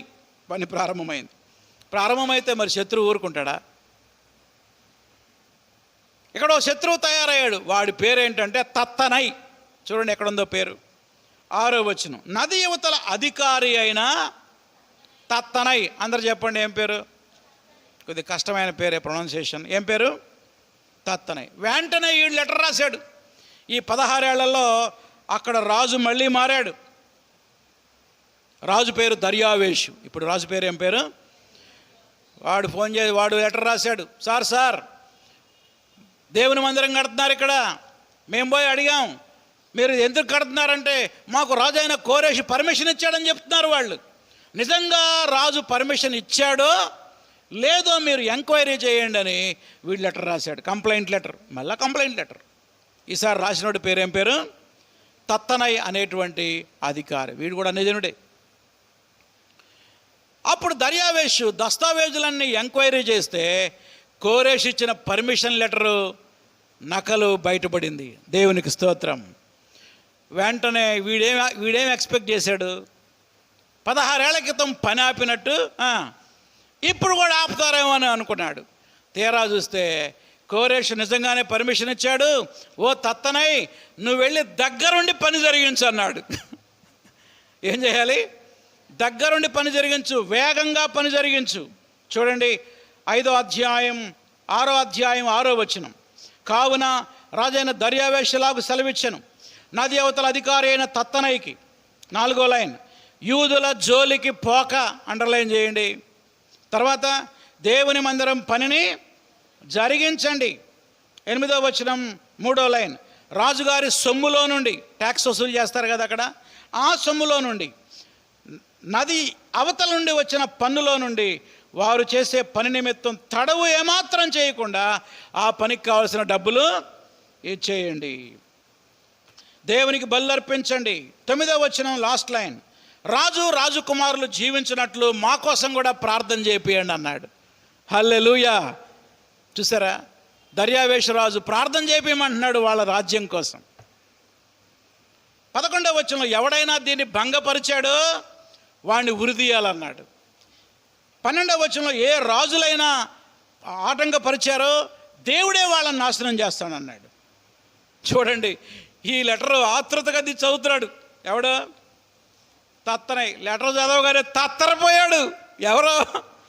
తత్తనై తత్తరపోయాడు అనమాట. తత్తరపోయి ఆ లెటర్ తీసుకొని పోయి జెరుబ్బాబేలు దగ్గరకు వచ్చి, మీకు పర్మిషన్ ఉంది కట్టండి అని చెప్పి వాడే దగ్గరుండి సచ్చినట్టు కట్టించాడు. వాడు ఆఫీసర్ కదా, డ్యూటీ చేశారు. చేయాలని, చేయకపోతే ఉద్యోగం పోయిద్ది అంతే. తత్తనైని తత్తరపోయేలా దేవుడు చేశాడు.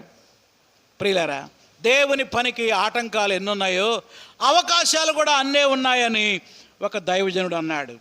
ఏంటి ఆ మాట? రాసుకోండి. దేవుని పనికి ఆటంకాలు ఎన్నున్నాయో అవకాశాలు కూడా అన్నే ఉన్నాయి అన్నాడు.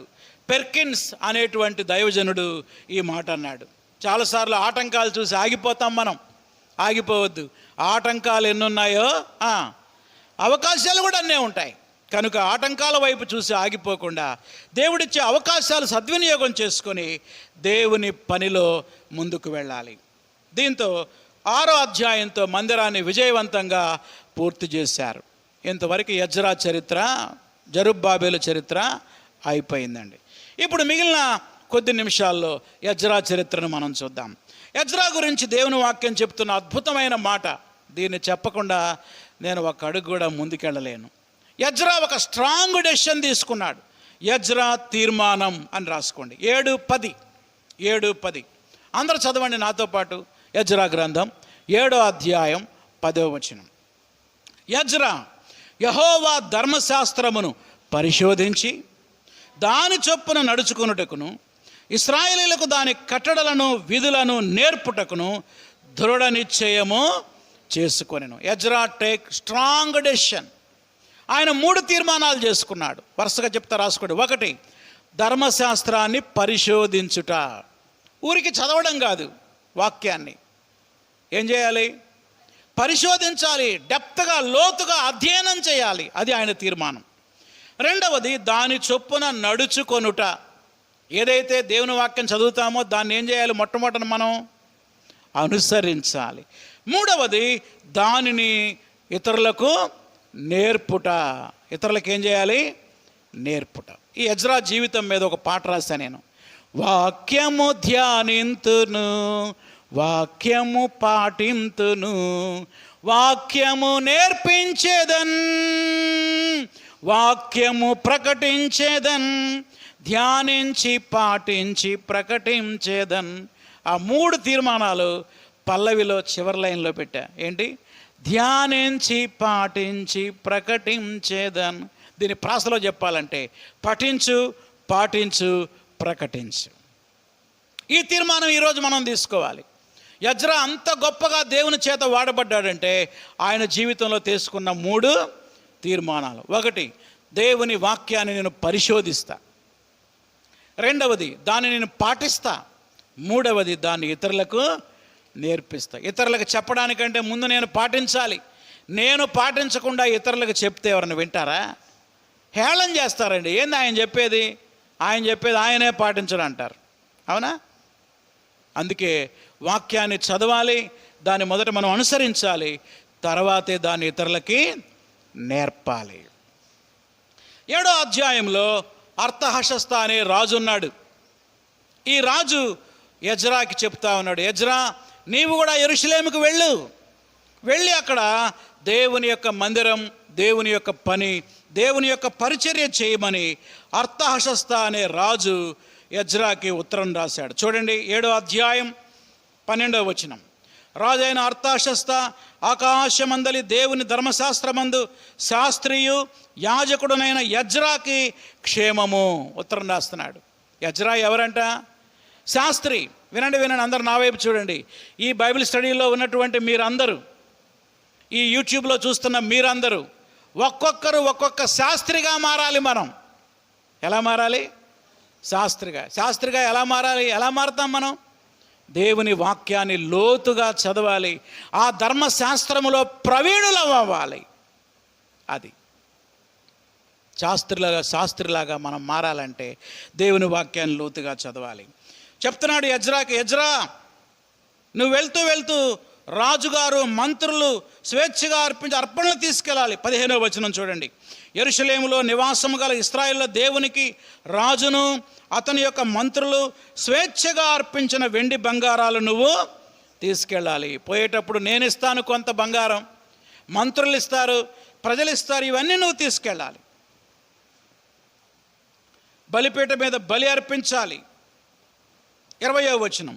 నీ దేవుని మందిరానికి విషయంలో దానం ఇచ్చుటకై ఏదైనా నీకు కావాలంటే అది రాజు యొక్క ఖజానాలో నీకు ఇవ్వబడును. నీకు ఏది కావాలో చెప్పు, నేను ఇస్తా అంటున్నాడు. చూడండి ఎజ్రాకి ఎంత వెయిట్ ఉందో. ఎవరి దగ్గర? ఒక అన్యరాజు దగ్గర. ఒక అన్యరాజు అన్నాడు ఎజ్రాని ఎంత నమ్మాడంటే అంత నమ్మకంగా ఉన్నాడు ఎజ్రా. నీ దేవుని మందిర పరిచర్యకి ఏం కావాలో అడుగు, దాన్ని ఇచ్చి పంపిస్తా, నేను రాజుగారి ఖజానాలోంచి ఇస్తానంటున్నాడు. 25వ వచనం లాస్ట్ లైన్. ధర్మశాస్త్ర విషయంలో తెలియని వారు ఎవరో వాళ్ళకు నువ్వు నేర్పాలి ధర్మశాస్త్రాన్ని. అక్కడికి వెళ్ళి ఏం చేయాలో తెలుసా? అక్కడున్న యూదులకు ధర్మశాస్త్రాన్ని నువ్వు నేర్పాలి. 26వ వచనంలో ఎవడైనా నేర్చుకోకపోతే వాడికి మరణశిక్ష విధించాలి, ఖైదు విధించాలని చెప్తున్నాడు. ఈ రీతిగా రాజు యొక్క ఫుల్ పర్మిషన్ తోటి 2000 మంది యూదులతో ఆయన తన ప్రయాణాన్ని ప్రారంభం చేశాడు. అది 8వ అధ్యాయంలో ప్రయాణం మొదలవుతుంది. చూడండి, ప్రయాణం మొత్తం 4-5 నెలలు పడుతుంది. ఏమేమి తీసుకెళ్లాలో తెలుసా? 8:27 చూడండి. 7,000 తులాల 25 బంగారు గిన్నెలు. అమ్మో, బంగారు గిన్నెలు ఎంత అంట? ఎన్ని వేల తులాలు?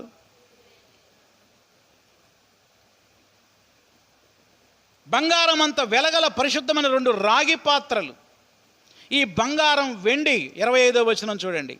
దేవుని మందిరాన్ని ప్రతిష్ఠించే విషయంలో రాజులు, మంత్రులు, అధిపతులు, అక్కడున్న ఇజ్రాయేల్ అందరూ ప్రతిష్ఠించిన వెండి బంగార ఉపకరణములు తూచి వారికి నేను అప్పగించితిని. చూడండి, 4-5 నెలలు ఇంత బంగారంతో, ఇంత వెండితో ప్రయాణం చేయడం క్షేమమా, ప్రమాదమా?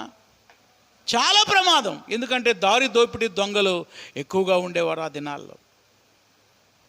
అందుకని ఈయన చేసిన పని ఏంటో తెలుసా? ఉపవాస ప్రార్థన చేశాడండి. ఏం ప్రార్థన చేశాడు? 15వ వచనం. వీరిని నేను అహావా వైపునకు పారు నది వద్ద సమకూర్చితిమి, 3 దినములు గుడారములలో ఉంటిమి. ఈ 3 రోజులు ఫాస్టింగ్ ప్రేయర్ చేశారు. ప్రయాణం కొరకు ఉపవాస ప్రార్థన. ఎవరైనా చేస్తారా ప్రయాణం కొరకు ఉపవాస ప్రార్థన? కానీ ఎజ్రా చేశాడు. ప్రయాణం కొరకు ఉపవాస ప్రార్థన చేశాడు. 3 రోజుల్లో ఎవరైనా లేవీలు ఉన్నారా అని దేవులాడితే లేవీలు ఒక్కళ్ళు కూడా లేరు. లేవీలు లేకుండా అక్కడ పరిచర్య జరుగుద్దా? మళ్ళీ వెనక్కి వెళ్ళి లేవీలందరినీ తీసుకొచ్చాడు. వాళ్ళందరూ కలిసి మొత్తం మీద సుమారు 2000 మంది ప్రయాణం మొదలుపెట్టి 4-5 నెలల్లో క్షేమంగా అక్కడికి చేరారు. ఇక్కడ ఇతని యొక్క విశ్వాసం కూడా మనం చూడాలి. ఆ విశ్వాసం చూడండి, 22వ వచనం, 8:22. మేలు కలుగుటకై ఆయన్ని ఆశ్రయించు వారికి అందరికీ మా దేవుని హస్తము తోడుగా ఉండును. కానీ ఆయన హస్తము, ఆయన ఉగ్రత ఆయన విసర్జించు వారందరి మీదకి వచ్చునని రాజుతో మేము చెప్పి ఉంటిమి గనుక మార్గమందున శత్రువుల విషయమై మాకు సహాయం చేయనట్లు కాల్బలము, రౌతులు రాజునొద్ద కావాలని మనవి చేయుటకు సిగ్గు అనిపించింది నాకు. బా, ఏం విశ్వాసం అండి! ఇంత బంగారం, ఇంత వెండి తీసుకెళ్ళేటప్పుడు అంతకుముందు రాజుగారికి చెప్పాడంట, రాజుగారు మా దేవుడు ఎంత గొప్ప దేవుడో తెలుసా, ఆయన ఆశ్రయించిన వారికి ఆయన తోడై ఉంటాడని చెప్పాడంట. ఇప్పుడు వెళ్ళి అయ్యా ఎంత బంగారం ఎంత వెండి తీసుకుని వెళ్తున్నాం, దొంగలు వస్తారేమోనయ్యా, మాకు కొంచెం సైనికులను పంపించయ్యా అని అడిగితే ఏమైంది? పరువు బాధ. రాజు ఏమంటాడు? నువ్వు నిన్నేం చెప్పావు? మా దేవుడు మాకు తోడుగా ఉంటాడని చెప్పావు కదా, మళ్ళీ నీకు ఎస్కాట్ ఎందుకని అంటాడేమోనని అడగడానికి సిగ్గుపడి విశ్వాసంతో ఎటువంటి ఎస్కాట్ లేకుండా, సైనికులు లేకుండా, దేవుని సహాయంతో, దేవుని హస్తం తోడుతో ఇన్ని 100 కిలోమీటర్లు, 1700 కిలోమీటర్లు ప్రయాణం చేసి ఎక్కడా దోచుకొనబడకుండా క్షేమంగా 8వ అధ్యాయంలో వారు రీచ్ అయ్యారు. దేవునికి స్తోత్రం. నేర్చుకోవాల్సిన గొప్ప పాఠం ఏంటంటే, ఎజ్రా లాంటి ప్రార్థనా జీవితం, ఎజ్రా లాంటి బలమైన విశ్వాసం మనకి ఉండాలి. చాలాసార్లు మనం మాటలు చెప్తాం కానీ యాక్షన్లో కనపడదు కదా. ఎవరు తోడుంటారు మనకి? దేవుడు తోడుంటారంటాం, భయపడతానే ఉంటాం. మళ్ళీ వామ్మో వామ్మో ఎలా అని మనమే అంటాం, కానీ మళ్ళీ భయపడతా ఉంటాం. ఈ రీతిగా ఎజ్రా విశ్వాసంతో, ప్రార్థనతో, దేవుని హస్తంతో ఎక్కడికొచ్చాడు? యెరూషలేముకి వచ్చాడు. 9వ అధ్యాయంలో ఎజ్రా యొక్క ప్రార్థన, 10వ అధ్యాయంలో ఎజ్రా యొక్క సంస్కరణలు. సంస్కరణ అంటే అర్థం ఏంటి? విన్నారా ఈ పదం? ఏంటి సంస్కరణ అంటే? సంస్కరణ అంటే మార్పు తీసుకొని వచ్చుట. భారతదేశంలో సతీ సహగమనం అని ఒక దురాచారం ఉండేది ఒకప్పుడు. భర్త చనిపోతే బతికి ఉన్న భార్యని ఆ చితిమంట మీద పెట్టేవాళ్ళు, కాలు చంపేసేవాళ్ళు. ఈ దురాచారాన్ని తీసివేయడానికి, సమాజంలో మార్పు తీసుకురావడానికి విలియం కేరీ అనేటువంటి ఒక దైవజనుడు, రాజారాం మోహన్ రాయ్ అనేటువంటి ఒక సంఘ సంస్కర్త గొప్ప పోరాటం చేసి విజయం సాధించారు. కాబట్టి సంస్కరణ అంటే అర్థం ఏంటంటే మార్పు తీసుకొని రావడం. ఎప్పుడైతే యెరూషలేముకి ఎజ్రా వచ్చాడో ఆయన దగ్గరకు ఒక కంప్లైంట్ వచ్చింది. ఏమిటా కంప్లైంట్ చూడండి, 9వ అధ్యాయం 1వ వచనం. ఈ సంగతులు సమాప్తమైన తర్వాత పెద్దలు, ఇలా సర్కిల్ గీసుకోండి, ఎవరు వచ్చారు ఈయన దగ్గరికి? పెద్దలు వచ్చారు. వాళ్ళు ఏం చెప్తున్నారంటే, ఎజ్రా గారు, ఇశ్రాయేలీయులు, యాజకులు, లేవీయులు ఏం చేశారో తెలుసా? ఆ కనానీయులు, హిత్తీయులు, పెరిజ్జీయులు, యెబూసీయులు, అమ్మోనీయులు, మోయాబీలు, ఐగుప్తీయులు, అమోరీయులను దేశపు జనుల్లో నుండి తమ్మును తాము వేరుపరుచుకొనక, అది ఒకటి. రెండవది, వారు చేసే అసహ్య కార్యాలు తామే చేస్తూ తమ కుమారులు వారి కుమార్తెల్ని పెళ్లి చేసుకుంటున్నారు, తమ కుమారులకు వాళ్ళు పెళ్లి చేసుకుంటున్నారు. ఈ రీతిగా అన్యులతో పెళ్లి సంబంధాలు పెట్టుకున్నారయ్యా. ఎంత దౌర్భాగ్యమైన పరిస్థితుల్లో మన యూదులు ఇక్కడ ఉన్నారని అక్కడున్న ప్రాబ్లంని ఎజ్రాకి చెప్పారు. ఎజ్రాకి ప్రాబ్లం అర్థమైపోయింది. ఒకటి, అన్యంలో నుంచి తాము వేరుపరచుకోలేదు. 2, వారు చేసే అసహ్య కార్యాలు వీళ్ళు కూడా చేస్తున్నారు. 3వది, అన్య స్త్రీలను పెళ్ళిళ్ళు చేసుకొని పిల్లల్ని కంటున్నారు. అప్పుడు ఎజ్రా దీన్ని సంస్కరించడం కోసం ఆయన ఎలుగెత్తి ప్రార్థన చేశాడు. చూడండి 5వ వచనం. సాయంత్రపు అర్పణ వేళ శ్రమ తీరగా నేను లేచి నా వస్త్రాన్ని పైదుప్పటిని చింపుకొని మోకాళ్ళ మీద పడి, నా దేవుడని యెహోవా అతడు చేతులెత్తి, నా దేవా నా దేవా, నా ముఖము నీ వైపు ఎత్తుకొందుకు సిగ్గుపడుతున్నాను, ఖిన్నుడనైపోయాను. మా దోషములు మా తలలకు పైగా హెచ్చి ఉన్నాయి. మా దోషములు. నిజానికి ఎజ్రా ఏ పాపం చేయలే. తన ప్రజల పాపాన్ని తన పాపంగా చేసుకొని దేవుని దగ్గర క్షమాపణ వేడుకుంటున్నారు. ఆ దేవాలయ మందిర ప్రాంగణంలో ఎలుగెత్తి ఏడ్చి ప్రార్థన చేస్తుంటేనంట కొన్ని వందల మంది యూదులు వచ్చి వాళ్ళు కూడా ఏడుస్తున్నారట, పశ్చాత్తాపడుతున్నారు. చూడండి 10వ అధ్యాయం 1వ వచనం. ఎజ్రా ఏడ్చుచు దేవుని మందిరం ఎదుట సాష్టాంగపడుచు పాపాన్ని ఒప్పుకొని ప్రార్థన చేస్తూ ఉంటే ఏం జరిగింది? ఇశ్రాయేల్లో పురుషులు వచ్చారు, స్త్రీలు వచ్చారు, చిన్నవారు వచ్చారు, అందరూ వచ్చి మిక్కిలి గొప్ప సమూహముగా అతని ఎదుట కూడి వచ్చి బహుగా ఏడవగా అందరూ ఏడుస్తున్నారు. ఎందుకు ఏడుస్తున్నారు? ఈయన ఏడవమని చెప్పాడా? ఈయన ఎప్పుడైతే పశ్చాత్తాపంతో ప్రజల పాపాన్ని ఒప్పుకుంటున్నాడో పరిశుద్ధాత్మ దేవుడు వాళ్ళ మీదకి పశ్చాత్తాపపు ఆత్మను కుమ్మరించాడు. వాళ్ళకు వాళ్ళే వచ్చి వాళ్ళు చేసిన పాపాన్ని బట్టి ఏడ్చి ప్రార్థన చేస్తున్నారు. అప్పుడు వాళ్ళల్లో షెకన్యా అనే ఒక నాయకుడు ఉన్నాడు. అతను ఏ పాపం చేయలేదు, కానీ అతను నిలబడి ఎజ్రాతో మాట్లాడుతున్నాడు. అయ్యా అయ్యా అయ్యా ఏడవబాకయ్యా, ఈ సమస్యని కొద్ది రోజుల్లో మనం పరిష్కరించడానికి ప్రయత్నం చేద్దాం, దేవుడు తప్పకుండా సహాయం చేస్తాడు అని చెప్తా ఉన్నాడు.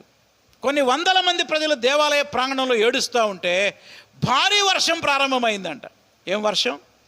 భారీ వర్షం. చూడండి ఎజ్రా గ్రంథం 10వ అధ్యాయం 9వ వచనం. యోధా వంశస్థులందరూ బెన్యామీనీలు ఆ 3 దినముల్లోగా యెరూషలేముకు వచ్చారు. 9వ నెల 20వ తారీఖున జనులందరూ దేవుని మందిర వీధిలో కూర్చొని గొప్ప వర్షాల చేత తడుస్తూ, టెంట్లేం లేవండి, భారీ వర్షం కురుస్తూ ఉంటే ఆ మందిరపు వీధిలో కొన్ని వందల వేల మంది కూర్చొని ఏడుస్తున్నారు, పశ్చాత్తాపడుతున్నారు. ఒక అద్భుతమైన మాట రాయబడింది, గొప్ప వర్షాల చేత తడుస్తూ ఆ సంగతి తలంచుట వలన వణుకుచుండిరి. ప్రశ్న ఏంటంటే, తడుస్తూ వణికారా, తలంచుకొని వణికారా? మేము ఇంత పాపం చేశామా అని వణికిపోయారంట. వర్షంతో తడుస్తుంటే వర్షానికి కాదు వణికింది, తాము చేసిన పాపాన్ని బట్టి దేవుని దగ్గర భయంతో వణికిపోయారు. అప్పుడు షెకన్యా అంటాడు, భారీ వర్షం వస్తూ ఉంది, ఇప్పుడు ఈ సమస్య పరిష్కరించలేం, ఒక్క 10 రోజులు ఆగండి అని. 10 రోజుల తర్వాత ఎవరెవరైతే లేవీయులు, యాజకులు అన్ని స్త్రీలను పెళ్లి చేసుకున్నారో వాళ్ళందరినీ సమావేశపరిచి అక్కడ వారు వాళ్ళ భార్యలని పిల్లల్ని వెళ్ళగొట్టేలా మార్పు తీసుకొచ్చాడు. ఎందుకు వెళ్ళగొట్టాలి ఈ భార్యని పిల్లలని అంటే, వీళ్ళు యెహోవా దేవుని నుండి వీళ్ళను దూరం చేసి విగ్రహారాధన చేసేలా నడిపిస్తున్నారు కనుక వాళ్ళని వెళ్ళగొట్టమని ఎజ్రా గొప్ప మార్పుని తీసుకొచ్చాడు. ప్రియమైన దేవుని బిడ్డలారా, చివరిగా నేర్చుకోవలసిన పాఠాలు కొన్ని చెప్పి నేను ముగిస్తా. మొదటి పాఠం, నేర్చుకోవలసిన మొదటి పాఠం,